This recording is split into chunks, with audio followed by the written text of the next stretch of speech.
Hi, y'all. This is Kristen Chenoweth. Hi, I'm Gloria Stefan. This is Sarah Bareilles. Hi, I'm Patty Lapone. This is Lin-Manuel Miranda. You're listening to the Broadway Podcast Network. There's a cat over here. There's a cat over there. And the wrong one died. And the wrong one died.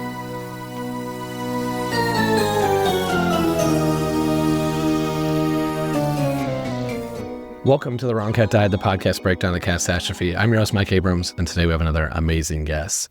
We are working with the Perelman Performing Arts Center reimagined production of Cats called Cats, the Jellicle Ball to bring you a series of episodes during their run. I am honored to have Sydney James Harcourt with me today. You might have seen Sydney in Hamilton if you watched it on Disney+, and you should run to the PAC to see Sydney as the Rum Tum Tugger in this production.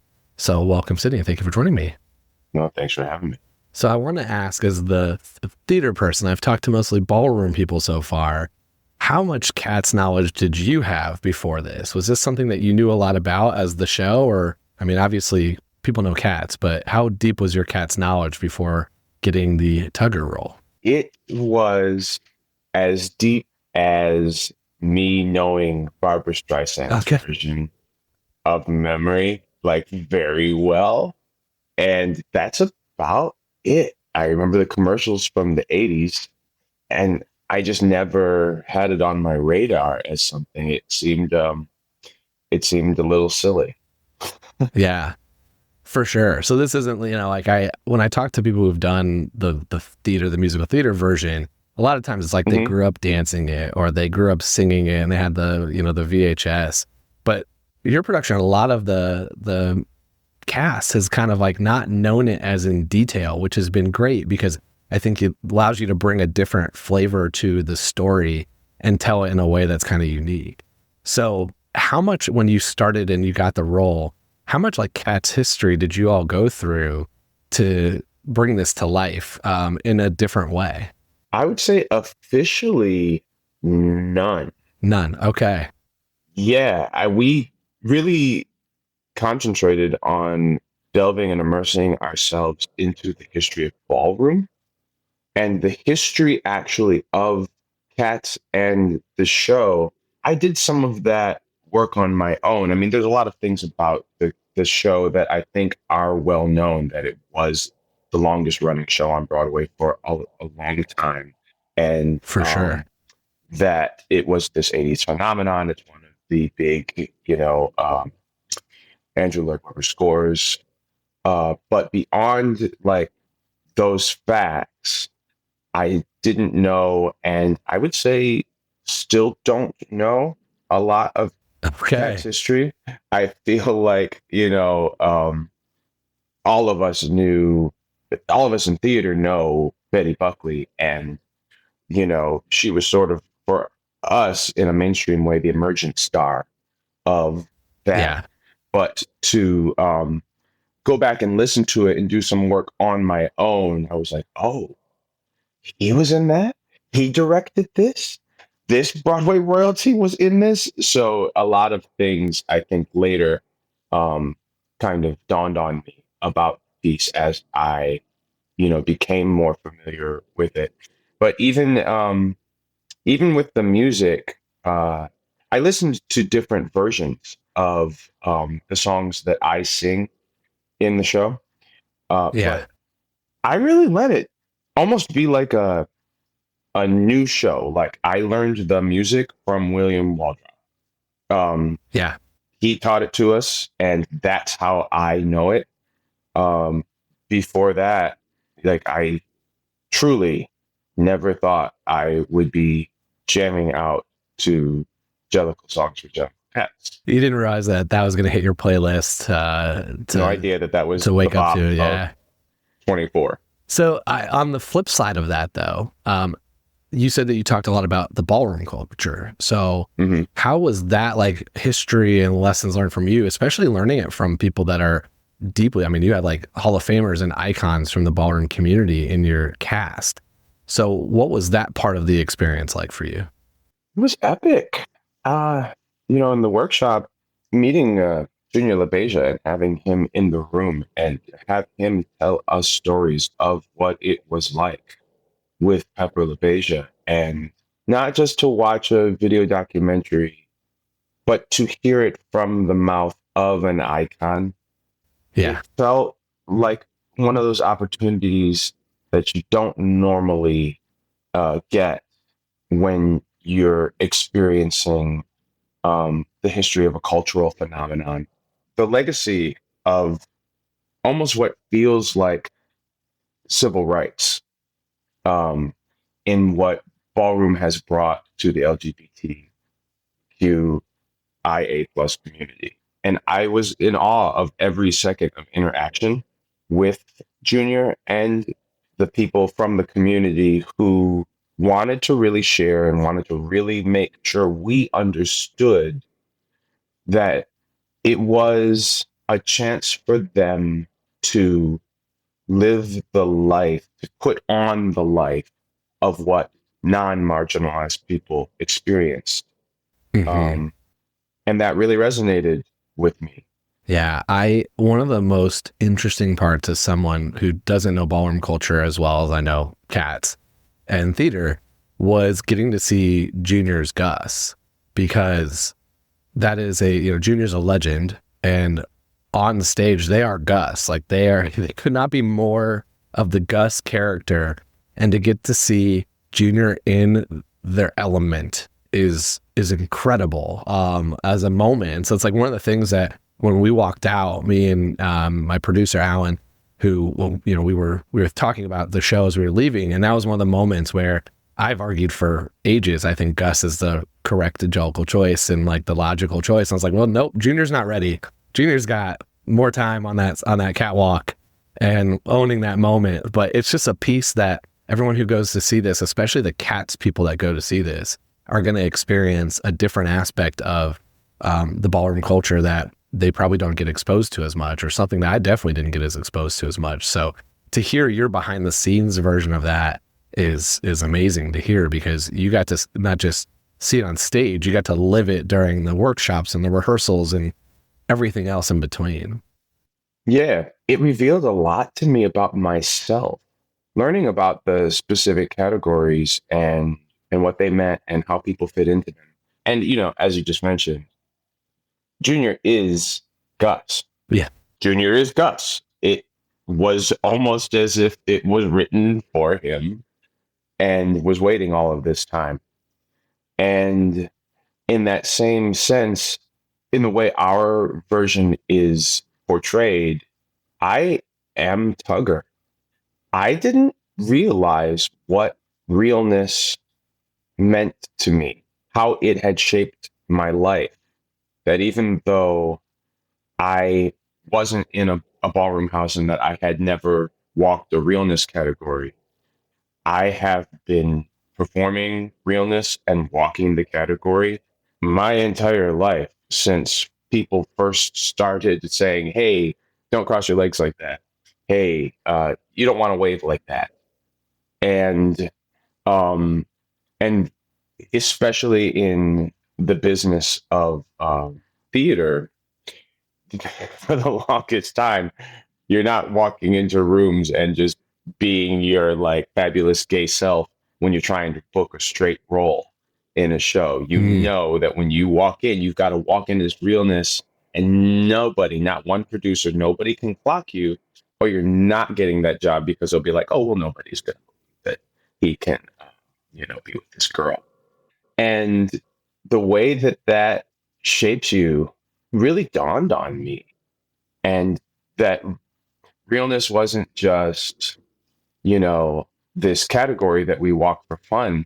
For so many of us, it's a way to have a career. It's self-protection when you feel like, oh, it's late at night and I'm walking home. Let me not get clocked on this subway train and like stay firmly in my realness. And that just kind of blew my mind. Yeah, it is interesting because when I've recorded so many episodes with different cast members from Cats, it's a lot of times there's I am this character. Like I could not be more personality like the character that they're cast as. And every once in a while it's no, this is acting. Like this is not me. I just can do this, which is the skill you all possess to be able to do it at this high of a level. But it seems like in your show, the personalities I've ever talked to is so perfectly in tune with the character. Like, it was almost intentional that like you're acting definitely, but this is you. Like, it's just the cat matches the person. And they really told us that all along the way. In fact, one of the ways that I really was able to let Tugger just sit on me and fit on me was listening to them say, you can do less. You are already Tugger. So just be Sydney. And that did help a lot. It helped me not feel like, because, in our version, realness isn't pushing. If you go and watch the videos of what a realness battle looks like, it's like minimalism, like who can be the most minimal, because masculinity is often, not effusive facial expressions, not a bunch of movement, and what, in the way that we associate that in our minds. So I was able to, like, it, in some ways, it becomes one of the easier acting jobs because your challenge is to do less. And at the same time, for me, while Tugger is me in a certain aspect, I guess Tugger is me if I lean into what people's outside perception of me is. I'm actually pretty shy and, not somebody who enjoys walking into a room when I'm not on stage and being the center of attention. I do all kinds of things to minimize that. Like, out in public, I love wearing hats and like keeping my eyes down so that I don't have to have interactions or I don't draw attention to myself. Whereas Tugger is fully fine and he's not even egotistical about it. He already knows he's gonna walk out there on stage and everybody's gonna go crazy, and it's fine. Go ahead and look, because that's what I'm here for. I can lean into that aspect of who I am and push into that, and in that way it is me. And then in the other way of like how I love to live my life, he's not me at all. Yeah. So I've always wondered if that's part of Tugger's actual personality, though. That like at the ball, Tugger is living the Tugger life and like out there and same exactly what you said, but every other night of the year is Tugger like that, or is that just the show and the case? So it's an interesting parallel because there's some potential belief that could be the actual Tugger's real life too. You're starting to blow my mind here a little bit, because that's very apt. I even did talk to, directing about Tugger on the runway versus Tugger off the run. And I keep him pretty, happy-go-lucky and carefree off the runway as well.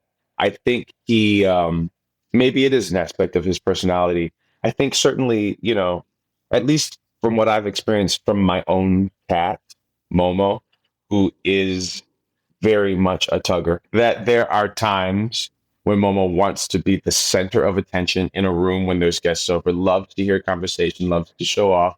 And there are times when you can't find Momo and she's upstairs under a pillow, like, don't nobody find me right now. I'm doing my thing. And, if you do find me, I'm going to let you touch me and I'll stretch and whatever, it is fine. But really, I want to be left alone. So, I did base it a little off of my own house cat as well. That's my big secret. I love that. You have your own house cat of cats, but also in your non-cat, because I think that's an interesting change in this production is you're not dressed as cats, but you have motions and movements and pieces of it to kind of pay homage to the original. I want to talk about the storyline, because you talked a lot about Tugger's kind of particular, the category and the runway, but you all lean into the relationship of Tugger and Mistoffelees, and I got to hear Silk's explanation. I want to hear yours, because I don't know if you've went deep onto the internet's archives of Tugger and Mistoffelees, but it is a very, very, very deep dive you can make into that relationship of art and stories and fan fiction. So it sounds like you didn't initially start with that, but you kind of worked that story further along. And I want to hear a little bit about your take on that relationship. So, no, I didn't read any of the fan fiction, and I really didn't know Be any careful. of the lore previous. And then during the workshop, I say it was after we had done the workshop of it, Silk sent me, or I think actually Emma sent out into the group chat some different pictures, like really beautiful drawings that people had done of the different cats. And then one of them was this really sort of beautiful and erotic drawing of Mistoffelees and Tugger. And when Emma sent it, I thought that she was trying to say that this was Skimble and Tugger. But then they were like, no, that's Mistoffelees. And that was my first inkling that there was something there. As I, researched the production, I'd heard different things about, oh, well, in one of the productions, Rum Tum Tugger singing it and Mistoffelees is running around with a pride flag, like that was in Germany. And there are little like tips of the hat to it. Now, I will say this, Silk and I are very close. I was amazed by their artistry when I did the workshop. And so we naturally just bonded, and we're hanging out a lot. We kept in touch all through the 8 months of the break, hyping each other up, waiting for rehearsals to start. And it was not then, as the idea that, oh, Rum Tum Tugger and Mistoffelees are kind of a thing, that felt great because I was like, oh, because we have this, strong relationship together. It was through the rehearsal process and the staging process that the relationship really started to become more clear. And from scene to scene, as we knew where we were going and where we were blocked, we were often discreetly put together in certain moments. And as it began to shape, they said, the first day we rehearsed Mistoffelees, Jalen came to me and he said, what is so special to me about the song is that here comes the captain of the football team who's going to say to the rest of the group, no, you know who can fix this? It's the Femme Queen over here. And now we're going to celebrate the power of that Femme Queen. And that's a message, that's a story I want to tell. And so it really became important to me that even though I'm singing this song, I'm really highlighting and supporting the magic and the artistry of Mistoffelees.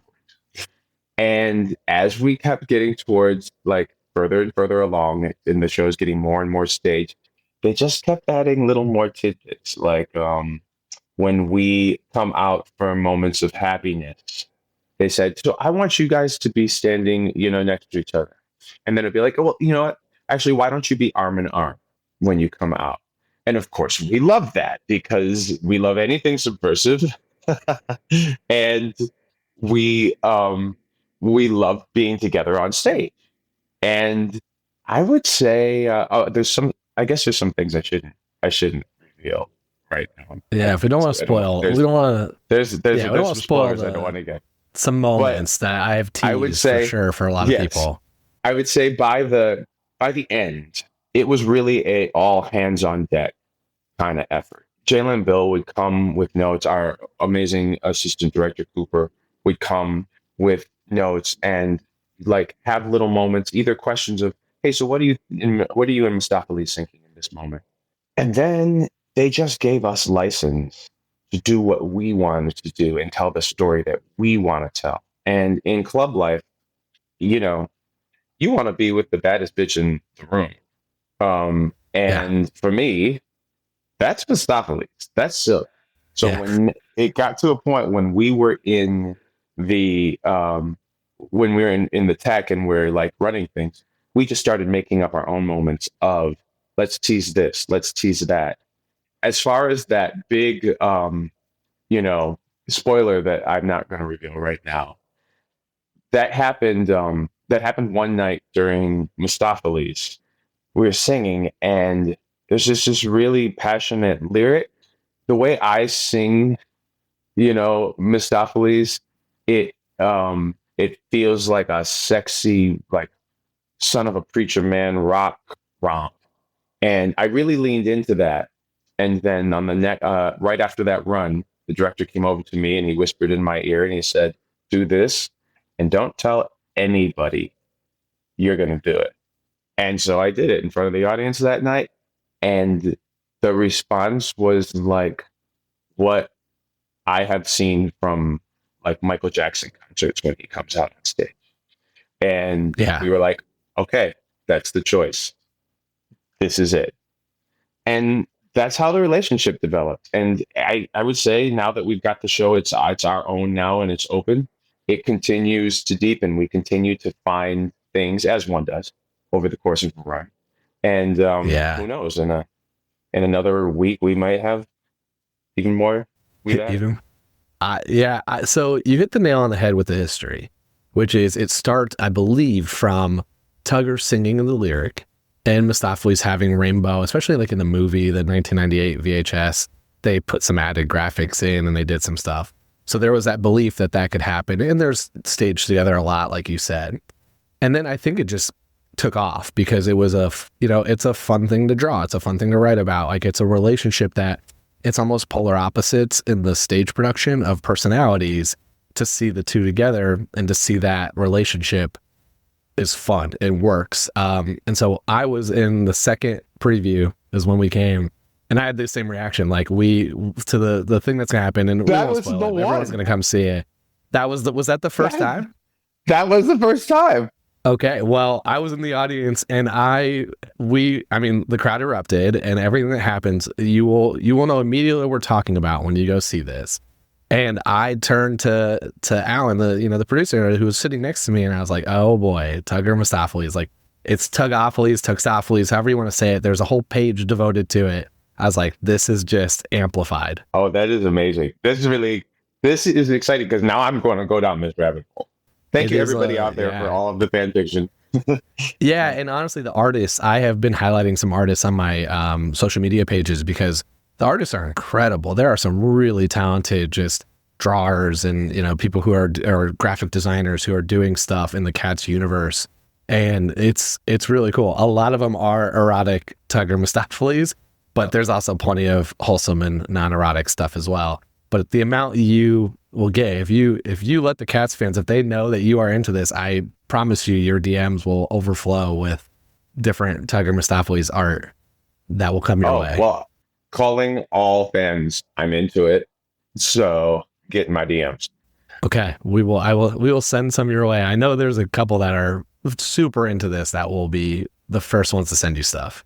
Awesome. I actually had somebody tell me, I don't know if it was opening night or night before or the next night, a woman of trans experience came over to me and very emotionally told me how much it meant that the like sort of masculine icon of the show would choose to be with the femme queen and empower that, and how incredibly seen they felt. And that is why I do art, to powerful have people see themselves and see visibility and representation, because I've always said representation is everything. And while that it's, when we build these things, these are things that we throw at the wall and then we try them in front of an audience and see what kind of response we get. It can feel like it's cold and calculated and by the numbers. But when you hear the response from the people who we're doing this for, from the people who love this piece, then you've done something right.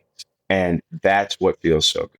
And it's one of the things I love about Cats as a vehicle is by having such a large group of characters, there's probably somebody that you relate to in some way. And I think you all amplified that even more by adding the ballroom culture and having a trans woman as Grizabella and, all kinds of different added elements to it to take it even a step further, that I've said everything that you'll go into the show, and at worst case scenario, you're going to walk out having just had a very energetic, exciting experience of theater. Like, no matter what, the energy is infectious at the shows. And I was like, but there's a good chance you probably understand Cats, the poetry, better than you ever have, because the storytelling is so clean.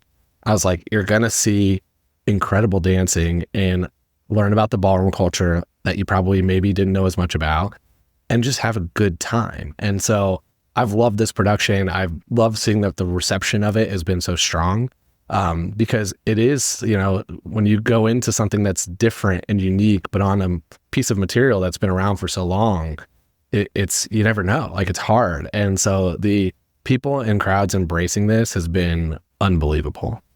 It's been a dream come true, honestly. I never usually do revivals. I've always been an actor that really loves to do new things, to try and say something new. And that, I think, I learned actually from doing Shakespeare productions, that revivals can be new and interesting, because whenever you're doing Shakespeare, it's always hopefully a new take, and you're trying to put a story on top of a story. And I really approach these words, these poems, as Shakespeare in a way, because you've got to mine the meaning from the material and use your imagination to say, but what else could this mean? What else could this mean? And so to do something, you know, iconic and amazing like Cats, and especially fighting not necessarily fighting, but especially with the reality of what happened with the movie during COVID, right? Where honestly, if I might get hate mail for this, but I would look up the reviews and read them out loud to my family and cackle at how disturbingly graphic the reviewers were getting with how much they hated it. And in a way, I feel like that helped us, because people come through the door with lower expectations because of some previous versions that they felt were subpar. And then they see something that they could not possibly predict. Every moment is a surprise, and yet we have not changed a word of the show. I think you're spot on, because Cats is polarizing, and the movie didn't help. I mean, the movie, the 2019 movie, or 2020, I guess, whenever, I think it came out on Christmas of 19. It had some challenges, but you know, there's some good parts of this. My show wouldn't exist if it wasn't for that, because my original joke came because of that movie. So we wouldn't be sitting here today without that production. But I do think, like, there's a lot of Cats haters out there, and I've appreciated that. I've yet to meet a Cats hater who, like, gave me a really thoughtful reason of why they didn't like it. It's just like, it's not their cup of tea, which is, it's art, you know, like, not every show is for everybody. And that's what's great about theater, I think, is that you can love something, dislike something. We can have different opinions on it, and that's okay. It's not going to be for everybody. But this production, I've tried to tell every Cats hater, I was like, if you're a Cats lover, you're going to like it, because, like you said, you didn't change the words. You get Cats, but you get a new interpretation of it. If you're a Cats hater, you get a version of it that maybe is clearer than the stage, because you get rid of some of the stuff that sometimes it's like, well, they're in cat and they're in tail and they're crawling around. Well, if you eliminate some of that, I've seen, and I've had some Cats haters, you see it on social media. It's like, oh, I'm not a Cats fan. And, like, they always preface it and then they rave about your production. And so I have found that this has been the first time that's kind of blurred the lines, and every Cats lover, every Cats super fan has gone and been thrilled, and every Cats hater has been like, wow, I really enjoyed this. You know, like, the energy brought it out. So I've been trying to tell every Cats hater, go see this one, because if you still hate it after this one, then you're just a hater. And I don't know what to tell you. But if you, but it might convert you to at least the idea of what this musical is about in a different way. And if nothing else, again, you walk out hopefully having had a good time with the energy that you all bring, and see something new and fun. Yeah. Well, you know, setting Cats aside for a second, like the property of it, the songs and you know, everything that goes along with what people imagine as cats. And then also setting aside cats, felines themselves, because there's a lot of people who are like, I'm not a cat person. I don't like cats, setting all that aside. People who love a awesome club night, people who love to go to like a mysterious room and then be entertained with like crazy beats and like athleticism and wildness. That's coming from Michigan at 19, going to New York City clubs blew my mind open. And the shenanigans that happen, the dramas that play out, the performances that happen on stage, the amazing moments of dancing and like music and lights. And it's just like thrilling, at least for me as a young kitten, first coming into that scene. And that is, I think, something else you can tell somebody. So yeah, you don't like cats? Great. You don't like musicals? Fine. Come and be entertained tonight. And then also, you're going to get pulled into this story, and you're not going to be able to stop the fact that it's going to change you. It's going to have an effect on you, and you're going to have had the time of your life. We're going to take a quick break, and then we'll be back for more of The Wrong Cat Died. Let's do some rapid fire here to close us out. So sure. If you could go on for one other cat, whether you could sing it, dance it, do it doesn't matter, but just one night, whose track would you want to do? Well, I mean, if I could be Primo and be Tumble Brutus and have the magical ability to do all of those things, then I'd want to be Tumble Brutus. But that's never going to happen with this 6'2", 200-pound body. I do one of those spinning dips and I'd be out. This is the question I ask myself. I would say it'd have to be Monkish Strap. Okay. Yeah, I asked that question with the preface of the whether you could do it, because I can't do any of them. Like, I can't sing, I can't dance. Yeah. I'm like, whose would be fun? But well, then I change my Tumble answer. Brutus. No, it's not Tumble Brutus. If I'm being really honest, it's Victoria. Victoria, yeah. Oh, yeah. It's Victoria. I mean, that first solo, I could probably do that one. Okay. All right, I'm ready. One night you're going out in all white. I mean, you're ready to go. I'm going to learn the choreo and we'll just go out to a club and I'll do it. Yeah. I love it. Who are your favorite and least favorite cats personality-wise? Like, which one would you be friends with and which one would kind of bug you? Oh, McCavity drives me crazy. Like, my God. Always in trouble. Always bringing drama. Like, I'm about no drama at the club. I'm about let's be chilling, just have a good time, maybe have a good sexy time, like whatever it's going to be, let's drink.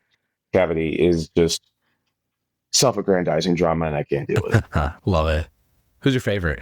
Oh, Mistoffelees. Yeah, of course. Favorite song from the show? Magical Mr. Mistoffelees.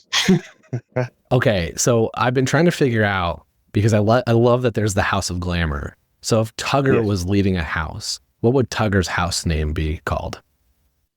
The House of Manifestation. Ooh, okay. I'm going to ask some AI to get us a house graphic for that. I like that. Yeah. I'll let you know what it comes up with. It's not very good with Cats the musical, and Ballroom, it thinks it does not get ballroom as in like the ballroom culture. It gets me like, ballroom dancing, like very posh, traditional, like.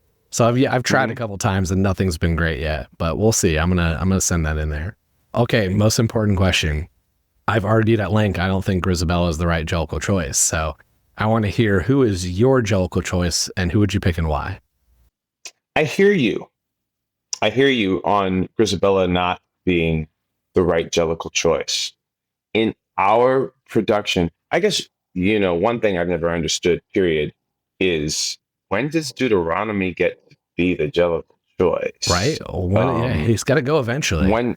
When is that going to happen? Setting that aside, I mean, I've heard a lot that it's Gus, but I think that Gus really enjoys still being here and regaling and living in the past. And I've made that argument for Tugger as well. It's like, wait a minute, life's real good right here on, whatever plane we're on. I'm not going anywhere. So I'm going to have to disagree with you. Okay. And say that it's Grizz, because Grizz wants something different than the rest of, not than a lot of the cats want. Grizz wants a taste of reality, whereas a lot of these cats want to live in their fantasy of who they are and what they're doing in this magical world. I don't find that in our production anyone needs it as much as Grizabella needs it. Yeah. At that point, she has lived so many of her lives and been out there in a way that I think a lot of the other cats haven't. That for her, this is really the next logical step in order to, level up. Yeah. And experience a life that I think many people yearn for and don't get to ever experience in the end. And I feel that the reason that it is Grizzy and not Gus is because, as Junior will tell you, Gus wanted to be Grizabella. Gus didn't have the opportunity to be Grizabella when Gus was a kitten, because that kind of stuff didn't exist for them. Junior always says, I always wanted to be a woman, but I never wanted to be a poor Black woman. And it took me a long time to understand what Junior meant when he said that. But Cats makes it completely clear for you if you're watching. Yeah, this has been the hardest as someone who's, again, spent hundreds of episodes arguing with people. As I walked out, I was like, this is the closest to where I'm like, I get the Grizabella argument. My personal take has always been, I don't want to ruin her redemption story. Where we differ is what is the Heaviside layer? Because my joke is the wrong cat died. Is that, are you like being sacrificed? Like, is it being like murdered at the end, which is not what you would want. It's like, is it a reward? And so that's where I always differ. Is I was like, I want Grizabella to have her run, like in your production, walk the runway, but I don't want her to go. I want her to still be able to be in the community and be part of the family now. And so can we send somebody else up? And it's always been Gus, but in your production, Junior is not ready. Junior is living his life there. Yeah. So it becomes an interesting case of like, maybe nobody goes this year, or do you send up somebody for a different reason? Maybe not because of need, but because of desire or want, or is it just who has the best in the competition, who had the best competition, who won, that we send that person up? So that has always been my argument. It's not about Grizabella's story. I love Grizabella's story. I think it's so important to the show, but I'm like, I don't need her to go. Like, I don't want her to finish. I don't want her to be retired essentially at the end of this. Yeah. Well, I feel like we're all, because I don't want to go either. Yeah. Tugger's not really in the running. I'm not trying to go. That's why I throw the body count competition. Oh, spoiler. You know what? Let me stop spoiling. But like, that's why I don't win, all of the competitions, because I'm throwing them. I'm not going to go to the heavy side there. But I guess what I think is so apt is the answer really depends on what you think the Heaviside layer is. What is your interpretation of where that door is and what that door is leading to? And is it an actual removal? Is it this place that, we're never going to see Grizz again? Or is it possible that Deuteronomy has already been to the Heaviside layer and come back and like exists among us as, the Phoenix Force? Yeah. Right? Like, it's what I think it's one of the magical things about the show is that, it puts a new frame on top of something you already know. Yeah, it puts a story, but we ask the audience to let their imaginations fill in the specifics of what that means. And that's going to be really personalized from person to person. And while we do have a very specific answer about those questions, but we're also allowed to have our own ideas of actually what it means. Yeah. So I love that you want just more memory. I feel like you're right. Grizabella actually needs to make a whole studio album before she ascends to the hippie side layer, because memory is just not enough singing anymore. She's not done. She's not done yet. That's my thing, is I don't think she's done. And I find it weird to have the embracing. It's like, we're going to accept you back. We want you here. Like, we've been shunning you the whole story. And now we're finally, syllabubs coming up and saying, welcome back. Like, you can do this. And it's like, cool. Now get out of here. Like, it seems like, no, let her stay. Let her have some time with the family. But you remember, like, in the first act, before the first act ends, it shows us that Grizabella's done been here. Yeah. She's got a bag of trophies. She did all that already. So, yeah, she could come back and have more fun and play, but that might be living the same life and trying to recapture the height of something she already reached the very top of. Yeah. So there's that.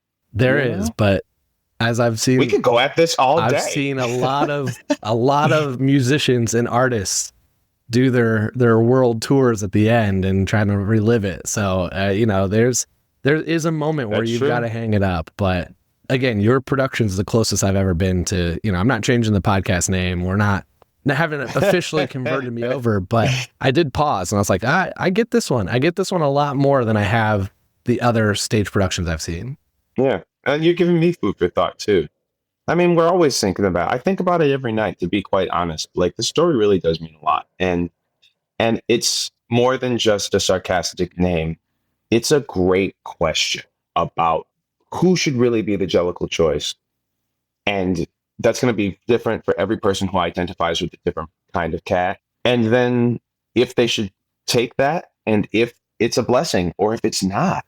Because Tugger doesn't think it is. Yep. And I'm that's like, for sure. And that's, I think that's what's great about it is you can define it differently depending on how you think about it. And I think part of the beauty of the poetry and cats in general is it is very open to interpretation.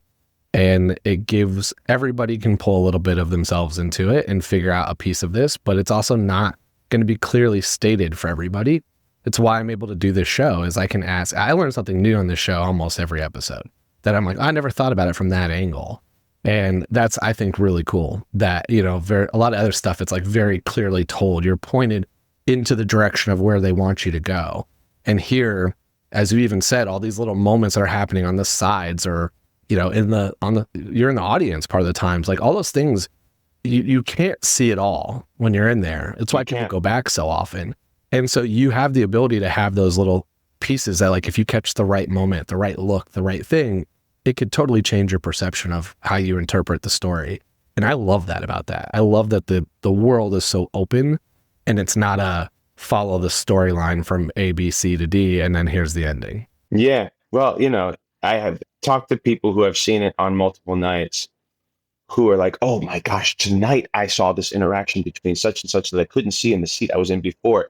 And it made so much more sense now for Syllabub when they run over, and that's amazing. Yeah. To have somebody, like, it's almost like being in a murder mystery thing in a way where it's like you get to put the pieces together yourself based on what you see in the room. And I think it also teaches us that that's sort of like what life is. When you're only working with the knowledge of what you saw from one angle in an experience, you can often interpret a situation the wrong way. Yeah. And it's very profound. Or at least from something that's based in your point of view. Whereas when you get to look at something from multiple sides, you're like, this is not at all what I thought it was. I was putting my own thing on this, but with this new information, I see something different. Yeah. I love that. It's such a valuable life lesson, right? Like of what we need to know in general. So, and I tell you, I never thought I was going to be learning valuable life lessons from Cats.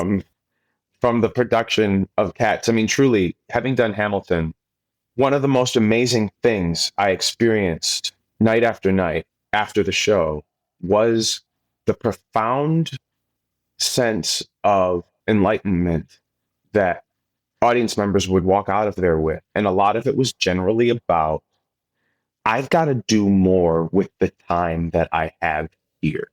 That was a big theme in Hamilton, time, right? We say it 10,000 times at the end of the show.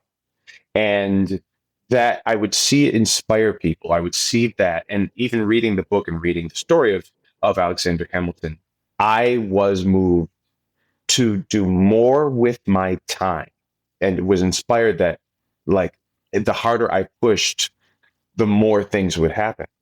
I thought that Cats would be like this exciting introduction to ballroom for people and this just banging show.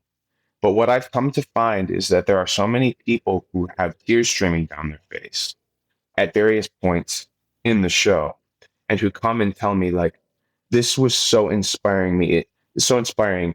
This has inspired me to change. This has inspired me to go out there and do more and be more of myself. That's why I do theater. Yeah. It's literally what Shakespeare was talking about. Hold the mirror up to humanity and show them their reflection, and they will make the decision about, what it means. Yeah. And who would have thought, right? This show about cats from the 80s has more to it than you ever could imagine. It's the way I've been. I mean, again, I made one joke about Grizabella, and here I am learning all kinds of different pieces of this. And a show from the 80s that they insisted was only about cats. Yeah. In the face of, no, it's about the aristocracy. No, it's about this. No, it's about cats. Just cats. Yep. They're just competing and they just want to get the trophy. So to unabashedly say, no, this is just something silly, and then have it be a life-changing piece, it is magic. It is literal magic. Yeah. And I'm just so grateful to get to do it. Well, I'm glad. I hope everyone gets to go see you do it. And, you're running till July 28th. I think you're extended. Mm-hmm. How can people stay in touch with you on social media? I'd say Instagram is still my favorite spot, and it's Sydney Harcourt. Yeah, I'm on Twitter here and there. Okay. I get into it. I'm on an animated series called Castlevania Nocturne, and so if I'm not posting about cats, I'm posting about vampires. Amazing. Well, we'll link everything so people can follow you and keep up with everything you're doing, and also link to how to get tickets to the show. Everyone needs to run to go see this before. Do not walk, run. I mean, yeah, you have to. I mean, tickets are selling. Like, it's hard to get tickets, so you've got to get them soon. Yeah, as soon as the reviews came out, I immediately went on and got tickets for my mom's birthday. And then I was like, maybe I should get some more. I don't know how many she'll want to come. And I went back, and that night was completely sold out. Wow. So, yeah, guys, girls, and everybody else, get your tickets. Get your tickets, yeah. Well, we'll link it, and hopefully you can find time and see it. It's been amazing. So I really appreciate you coming on. It's been fun to hear your story and talk cats with you. Yeah, and you've added things to my own show. I love getting to talk about it, because every single conversation about cats brings something new for me right now. Amazing. Well, next time I come, maybe I'll pick up another moment here and be like, oh, that was part of our conversation. That'd be great. Next time you come, I am going to mess with you relentlessly in the audience. I'm aware. I was wearing just the most Cats parody shirt too, and I was sitting front center, spotlight on me, and I'm like, and I've interviewed Emma before, and I'm like, Emma's going to be in my face the whole time, and it was super fun. So I had a blast. Yes, I'm ready the next time I come to be. I've been joking. I want to convince your team to let me go up to the heavyset layer after. Grizz can still go up. I don't want to change the show, but I want to go after Grizz. Right. It's fine. Just run up on stage and follow her out the door. No one will care. Yeah. I'll come with. Yeah. But this has been super fun. So thank you. And thanks everyone else for listening to this episode of The Wrong Cat Died, the podcast breakdown the catastrophe. To follow along, you can subscribe on Apple Podcasts, Spotify, or anywhere else to listen to podcasts. Follow us on Twitter, Instagram, TikTok, and Threads at The Wrong Cat Died. Check out our website, thewrongcatdied.com.